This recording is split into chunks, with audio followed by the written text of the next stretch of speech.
right, so our agenda is to film a song, talk about it, but also play it. Sure. All right. So what song are we going to talk about today? This is a new song I wrote called Waiting Inside.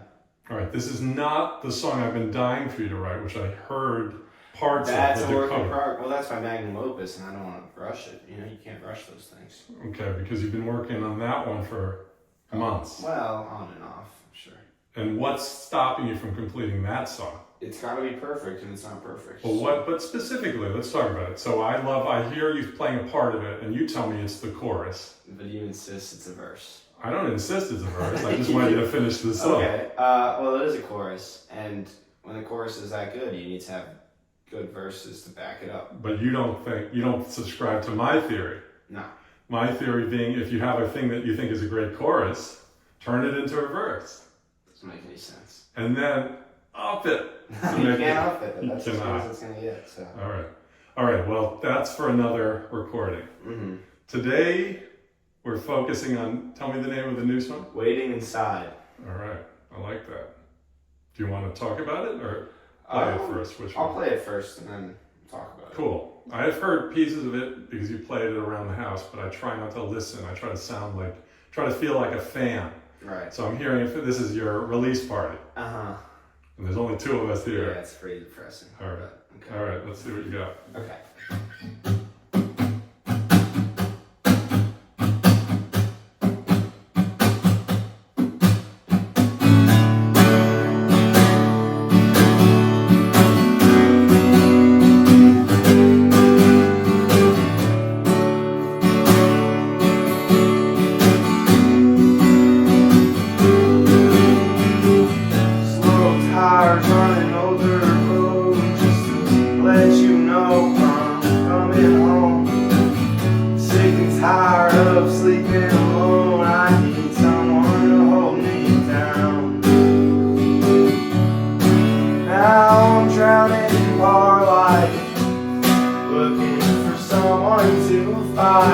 I'll take anyone dissatisfied with my walk of life.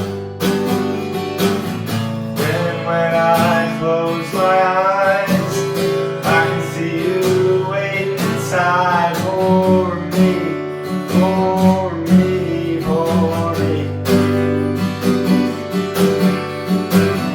People say that I should change, I'd rather stay the same for you, for you, for you. It's the good I'll do.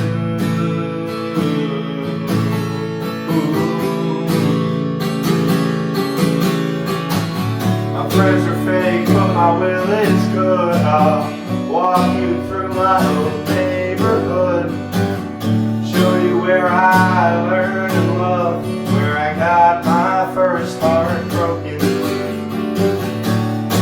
And we'll stay up all night, I'll tell you lies from my life, say that I'm doing fine, the folks at home still love you.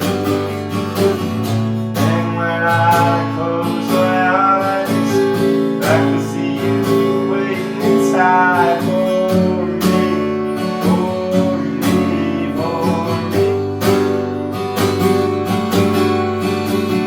People say that I should change, I'd rather stay the same for you, for you, for you. That's what I'll do.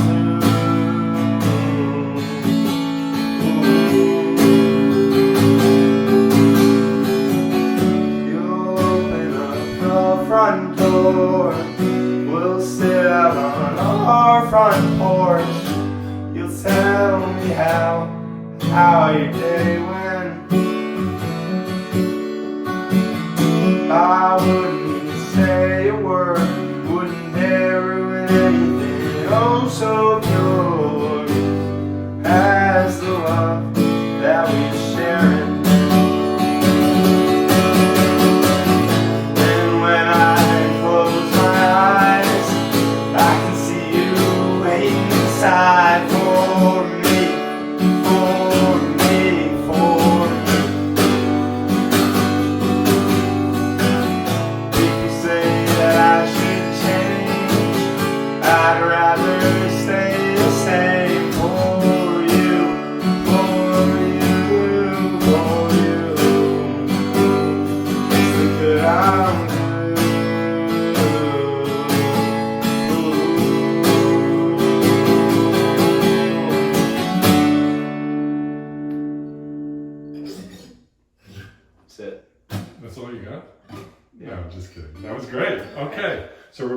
me the name of it one more time? It's called Waiting Inside. Okay, so tell me, I don't know. Well, what do you talk about when you talk about a song? What do you like about that song? It has a very familiar sound to me. Like I wanted it to sound like what was happening in the song. Like I wanted like the audio of it to match with the words. I mean, obviously you want that, but even down to like the kind of dry chugging in the beginning. Like I wanted it to feel kind of very rustic and sad and nostalgic. And so I tried to capture that with just like big chords and very kind of raw vocals and raw lyrics also. And what genre is that? That is, I don't know, I guess I'd call it singer-songwriter. I mean, I don't think that everything has to have a genre, but if I had to put it in one box, I would say it's, singer-songwriter. So when you think about the song, I assume the way it started is you just kind of have a melodic idea? Or is there an idea? What starts the process of writing that song for you? Where's the first? It started with the first chord, the C over G, because I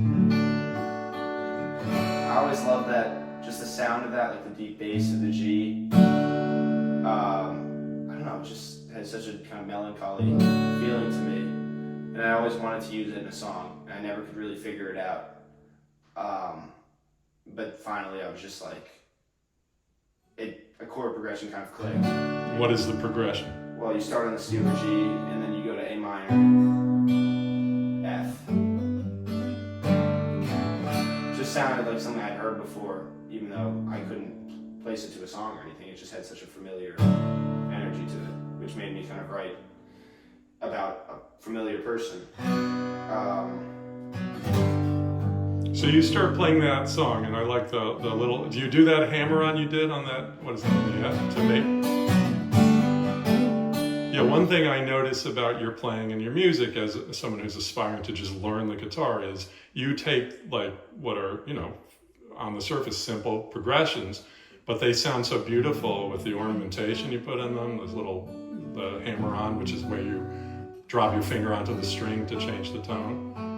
Yeah, and it sounds almost like it gives it a country vibe, right? Yeah, and I think what I always try to do in my ornamentations is repeat the same note through multiple chords. Like the open E string is playing on all these chords, even the F, which I make it kind of into an F sus, you could call it. F major 7 rather. Mm-hmm. And that ornamentation, that hammer on, is the same there. Yeah, that's right. It sounds consistent and less like chosen. It's really beautiful. So you have this idea, you have this melancholy chord, or then it becomes a progression, and you start writing the song. Does it come like, one of the other things that's really interesting to me is you come down here, you play your song, and you know the words, which is shocking to me. Like, I can't remember a paragraph of writing that's not even a song. How do you do it? Like, is there a secret to it? When you write them, well, I mean, I write everything myself, obviously, and that kind of helps it just stay in your head. But also, like, this was one song that I would repeat the words. Like, I'd be sitting in class and I'd be humming it. Like, it just had this place in my head for so long that now I feel like I could say it all backwards at this point. And is there a particular line or set of lines in the lyrics that you're most proud of? Is there something that just sounds like when you wrote it you felt like, oh, that's great, I love that? I like the opening line, slow tires on an old dirt road. That was actually, that was part of the exigence of the song, because I was driving home and, we live on the dirt road, and I had my windows down and I didn't have any music playing, and I heard that, and I literally stopped the car to write that in my notes, because that's a really cool idea. The sound of tires on dirt. It's a very unique sound that just, you know exactly what it is when you hear it. It's great. And it conveys something, right? Mm-hmm. Like what? It's almost like kind of reluctant to me, like slow tires on an old dirt road. It's like slow and you're doing it again, and you can hear them coming, and you're like, oh, he's coming in again. He's coming back. It's a sense of dread or foreboding or sadness or loneliness. Sadness and kind of defeat in returning to the same place you always go back to. Just like, I drive back to the same house every day. All right. Anything else you want to tell us about it? No, I think that's it. All right. So remember, turn your chorus into a verse for your next. All right. Now, thanks, Ryan, and remind us of the name of the song. That was waiting inside. Yeah, we should also say that, before we let people go, we should say that you're starting to put your stuff up on Spotify, right? Sure. And now your name, your actual technical name that you were born with, that frankly I'm responsible for, because being your father, is Grant Klein, right? It's a great name, powerful, somewhat American. But we have to alter your name slightly on Spotify to get a unique namespace, as they say. So your name on Spotify is? Grant Thomas Klein. Which is also your name, technically. It's on your birth certificate. So you're going to want to look for Grant Thomas Klein. And he's putting his music out there iteratively, constantly. All right, we'll talk later, Grant. Thanks. All right, thank you. All right, I love it. Yeah. Oh, I should have hit record. Oh, wait, before you do anything, clap. Okay, right now. Should we clap? Yeah, we should have, but it's all fed, so. Oh, you can do. One more. Okay. Great. And let's remember to do it at the beginning next time. That's stupid. All right, I'll see you later. We're done? Yeah, I'll put it together. All right. You want me to send that to you, right? Oh, yeah, turn that on and send it.